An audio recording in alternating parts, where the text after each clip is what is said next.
I'm Pius Kojobaka, looking at our stories. Commissioner General of the Ghana Revenue Authority, Anthony Kwesi has revealed that the authority is rolling out a system to onboard businesses operating in the digital space into the tax net starting next year. He made this known at the 2025 Deloitte Africa Annual Tax Conference held in Accra. More in this report. 2025 Deloitte Africa Annual Tax Conference brought together stakeholders, government and international agencies to deliberate on tax systems in Africa. It was held under the theme, Building Resilient Tax Systems, Embracing Transparency, Digital Innovation and Global Reforms in Africa. West Africa tax leader Deloitte Africa, Yomi Olugbero, emphasized that leveraging technology in revenue mobilization will enhance efficiency and simplify tax collection processes. We talk about all of the exponential technology, AI, data analytics, and all of the intel that revenue authorities could use to not only make the system easy and simple and efficient, but also to be able to harness a lot more from whether it's the informal sector, whether it's from individual, and whether it's from the multinational. Commissioner General of the Ghana Revenue Authority, Anthony Kwesi announced that the authority will roll out a system next year to onboard businesses operating in the digital space into the tax net. We believe that when we continue to digitalize, we'll be able to bring all the other taxpayers into the tax net. We're also working on not just the V8, we're also working on a number of areas. One area is the digital economy, online businesses. As you can imagine, a lot of Ghanaians transact on the online, and therefore at the moment we are piloting a system called Sentinel. We hope to roll it out fully next year to ensure that taxes online are also rolled in as well. Country Managing Partner Deloitte Ghana, Daniel Owusu, proposed the use of the Ghana card to track and flag individuals for annual tax filing, describing it as a tool to expand the tax base, particularly in the informal sector. Fortunately, our Ghana cards captures everybody. We have now everybody uses the Ghana card, isn't it? So it should be possible for us to be able to track it. If you have not filed your returns at a certain point in time, when you use your Ghana card, that should flag it. It should show that there's something missing that you have not done. Meanwhile, Managing Partner for Tax and Legal at Deloitte Africa, Terelaine Kubeka, urged policymakers to review legislative frameworks to ensure that higher tax jurisdictions do not hinder intra-African trade. So where you've got the really low tax, the minimum would be finding a way to make sure it's 15%, and this ensures that we don't focus on the lower tax rate jurisdictions. So I think via legislation is the only way you can get that right and harmonize and make sure that there isn't a shift of taxes towards the lower tax jurisdictions, and also ensuring that the higher tax jurisdictions are not negatively impacted. The conference underscored the need for innovation, collaboration and effective policy reforms to strengthen Africa's tax systems for sustainable growth. Deputy Minister of Finance Thomas Nyaku Ampem has encouraged financial intelligence institutions across West Africa to step up efforts and push for stronger policies to combat money laundering and illicit financial flows in the sub-region. Speaking at the 2025 Joint Expert Meeting of the Financial Action Task Force and the Intergovernmental Action Group Against Money Laundering in West Africa, the Deputy Minister said enhanced collaboration and intelligence sharing remain key to closing loopholes exploited by criminal networks. FATF GIABA Joint Expert Meeting brought together policymakers and financial sector regulators from across the sub-region to discuss ways to strengthen anti-money laundering frameworks and financial crime controls. Deputy Minister of Finance Thomas Nyaku Ampem underscored the need for stronger cross-border cooperation and intelligence sharing to close loopholes exploited by criminal syndicates. This gathering is not about one region or one group of nations. It is about our shared global responsibility to safeguard the integrity of the international financial system. The fight against illicit finance is a global struggle that demands solidarity, trust, and innovation.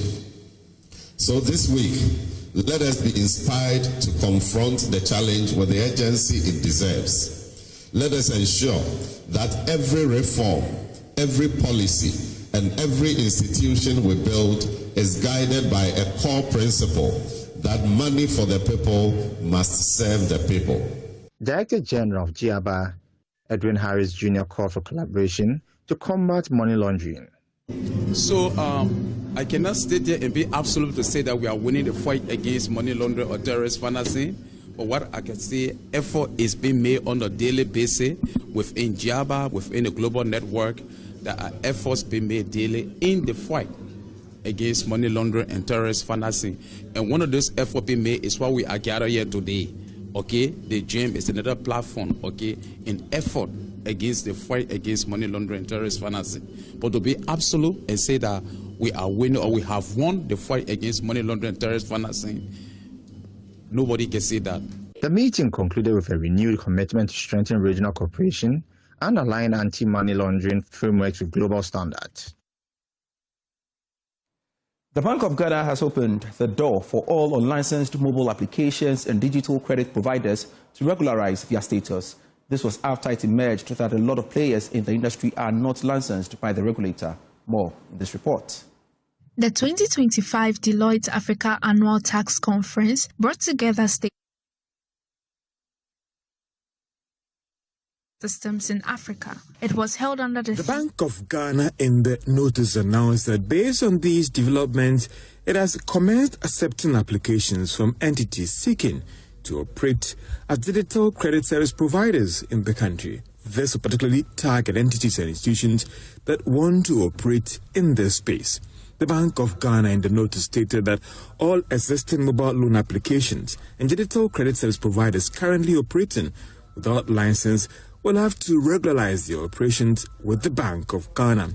It also reminded these entities that they are required to submit the necessary documentations to meet the licensing requirement by 30th of June 2026. This move by the Bank of Ghana is part of efforts to ensure that every player in the banking and financial industry is licensed by the regulator. That within the financial space, because Amansia Rural Bank PLC has posted a strong financial performance for the year 2024, obtaining a profit before tax of 36 million cedis. This represents a 208% growth as compared to the 11.7% million cedis, I should say, obtained in 2023. Management of the bank attributes the impressive profit return to improved incomes generated from credit and investment operations, coupled with curtailed recurrent expenditures on the part of the bank's management and board. Emmanuel Bright-Kweku has more.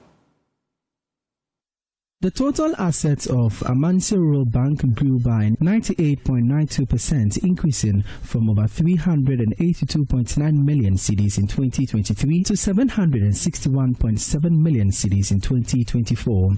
Customer deposits also increased by 106.52%, rising from 332.9 million cedis in 2023 to 687.8 million cedis in 2024. Board Chair Ben Kwachi Adefi highlighted impressive achievements of the bank in a year under review during the bank's 40th annual general meeting in Antwerp. We have come to where we are now because of the hard work of both the directors and management. Going forward, we will continue to give management headed by the CEO the good advice, the good suggestions, and of course counseling, just to maintain the position that we have now gotten to.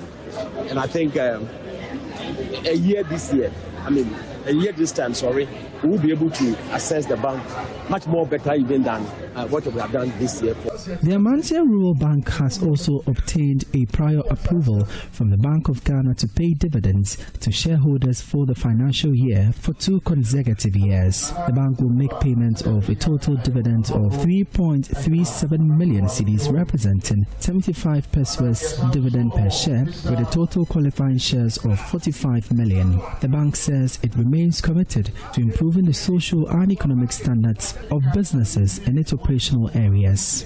Frederick Kwachi Che is the Chief Executive Officer.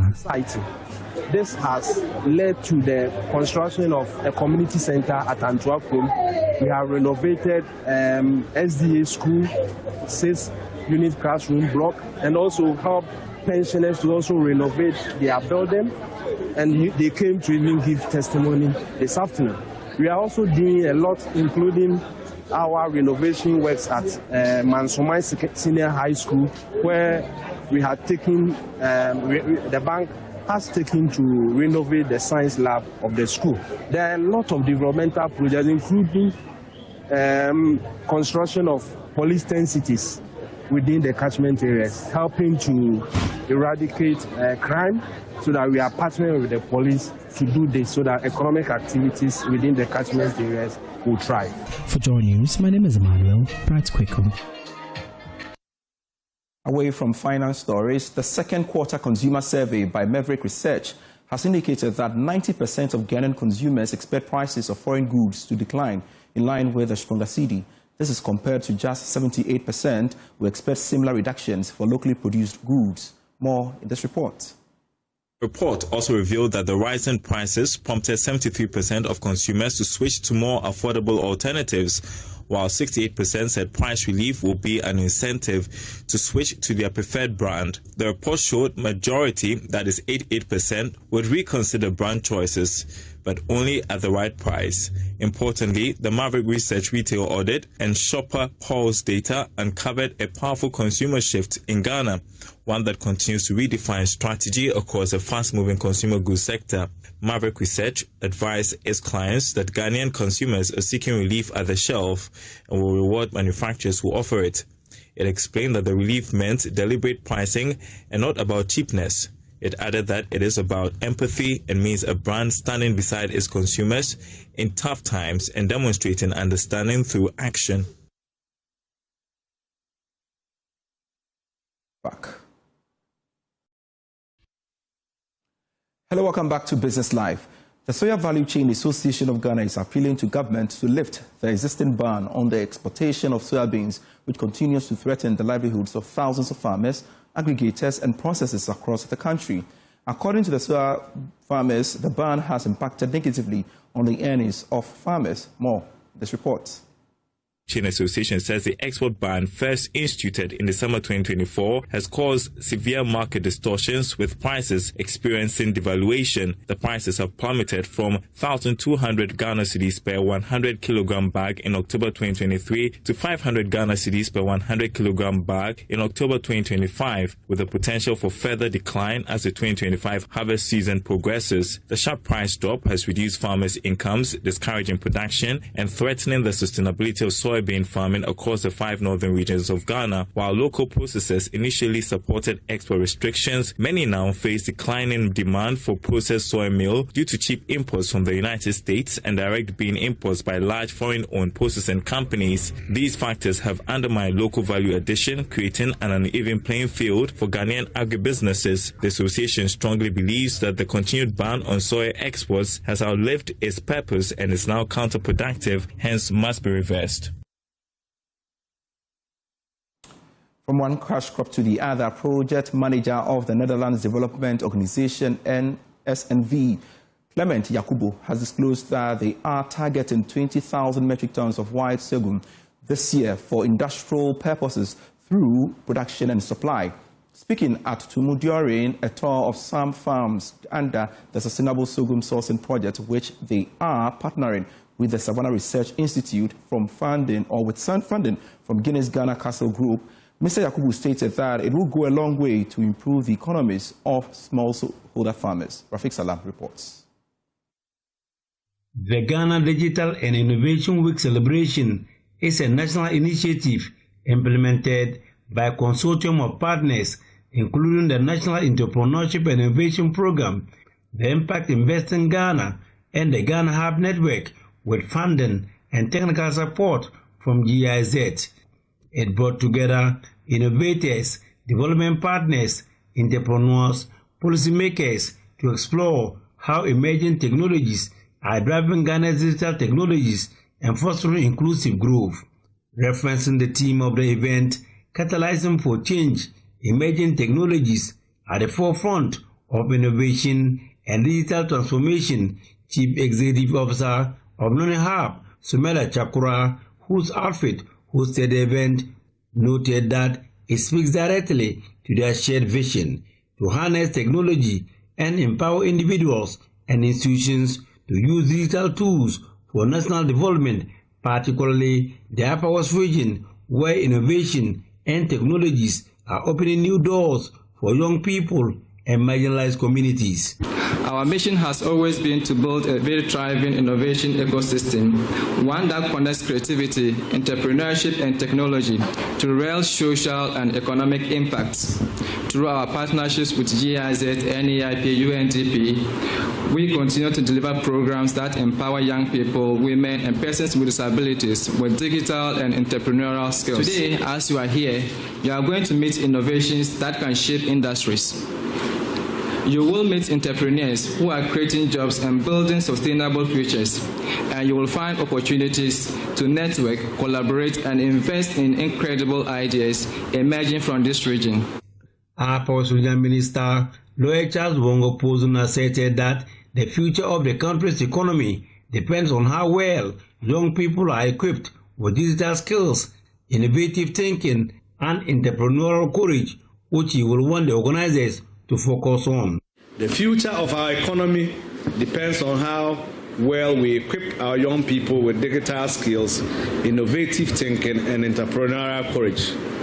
As a region, we must therefore invest in building innovation hubs, supporting local startups, and strengthening our partnership with development organizations such as GIZ, UNESCO, and Qatar Charity, who continue to complement government's efforts in promoting digital literacy and inclusion.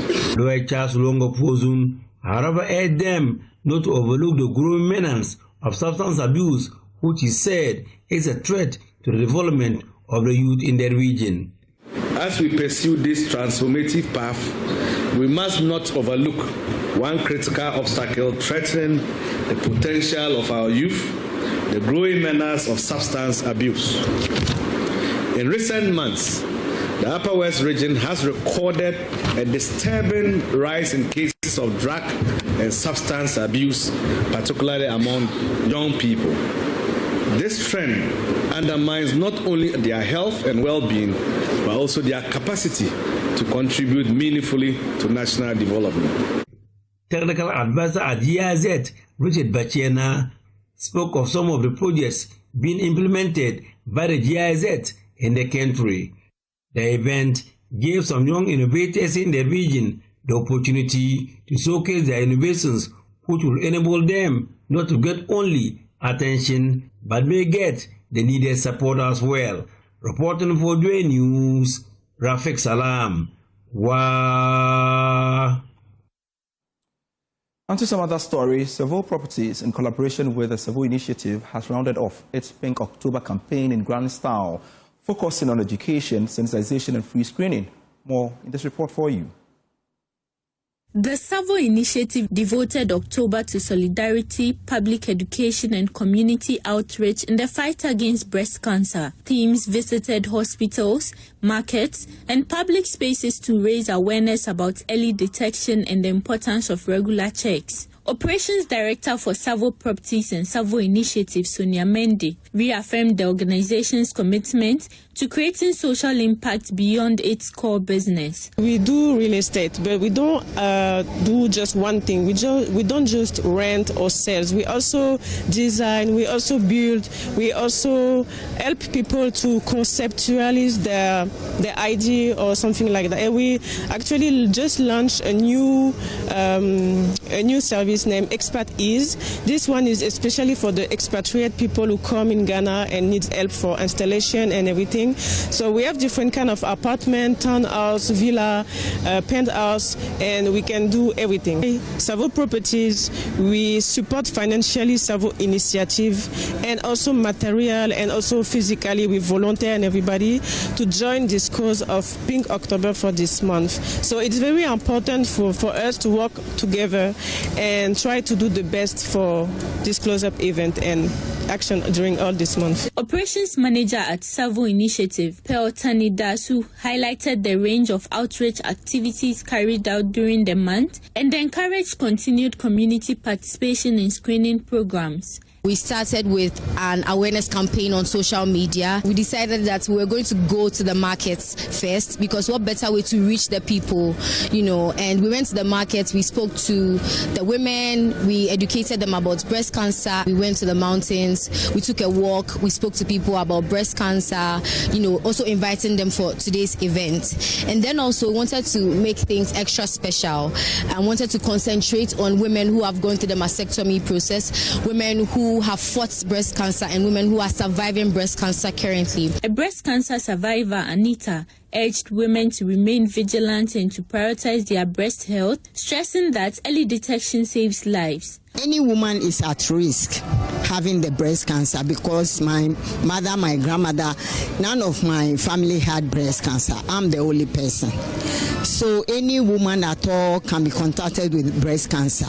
But then, when you discover the lump, please don't sit down. Go to the hospital and get treated, and with faith, and the treatment goes on. Everything will take in place in Jesus' name.